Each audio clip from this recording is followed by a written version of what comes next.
Just to get right into it, we're about just over an hour after the close of polls. What's the mood in the PPP camp? Well, we're very optimistic about the results. For the past hour and a half since the close of poll, we've been dealing with the inevitable problems that you face.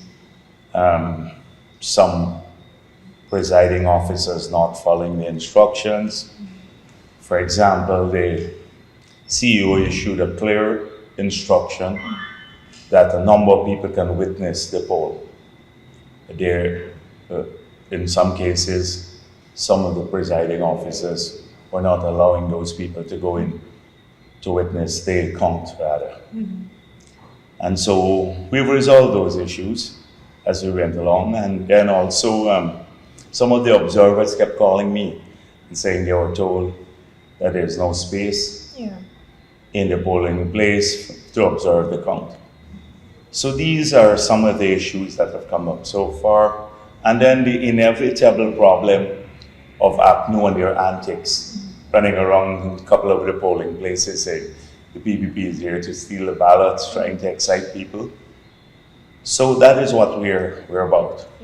The results have started coming in, but it's a bit too early Yeah. to speak about that. So if you come back here in about 3 hours' time, we should have a significant number of the statements of poll in, and you can get a clearer picture as to where the country went in terms of these elections.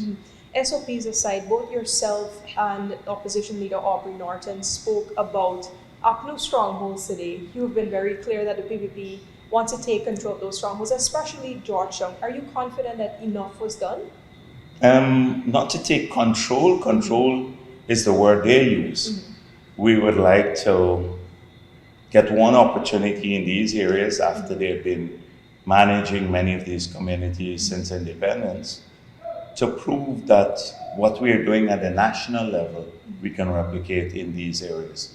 And we've been saying what we want is a like-minded town council or city council that will work with the central government rather than become a hindrance to development. They would work with us to transform these communities.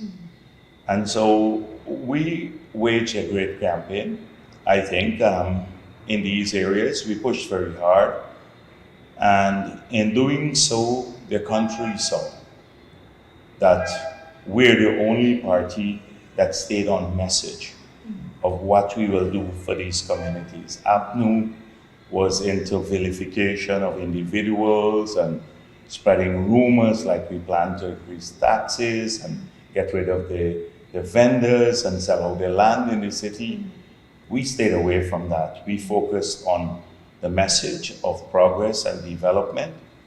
And then, regardless of what happens tonight, and we hope we get a really good result, but regardless of what happens, we have demonstrated to Guyana that we are the only multiracial party in the country. Definitely.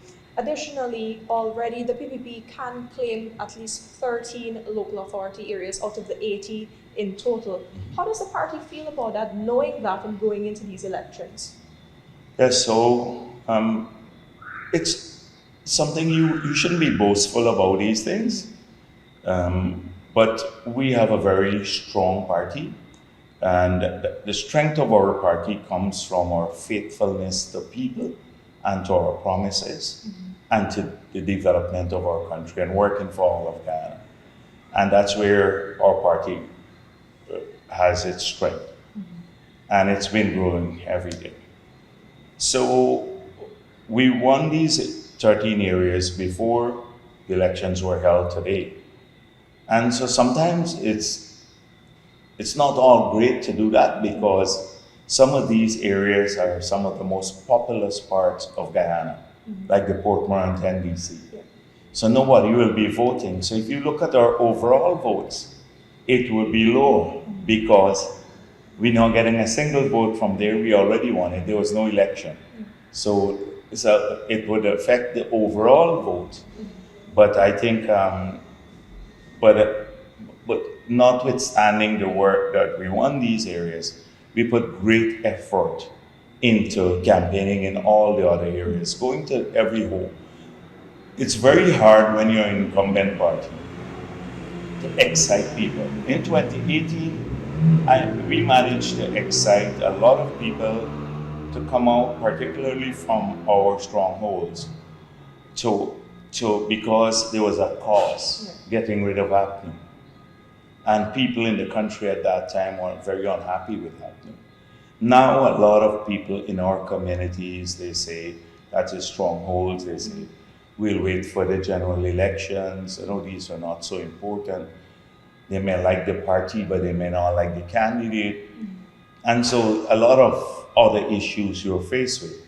Notwithstanding all of those, we try to bring people out to fight against this complacency that incumbent parties face. And we expect a good result from all of these areas. The turnout may not be very high, but we expect good results, which you will see, which will become evident by tonight, later tonight, tomorrow. Right. My final question for you, Dr. Jagdeo. We are at the end of the day, but were there any issues recorded by the PPP while voting went on today? There, so far, not anything major. From all that we heard, the polls went well. The closure of the polls went well. This one issue with the CEO issuing specific instructions and a minority of presiding officers not following those two. And so we had to ensure that we brought this to the attention of GCO, and then they resolved it. So it wasn't like insurmountable. So overall, I will rate the conduct of poll today as fairly good.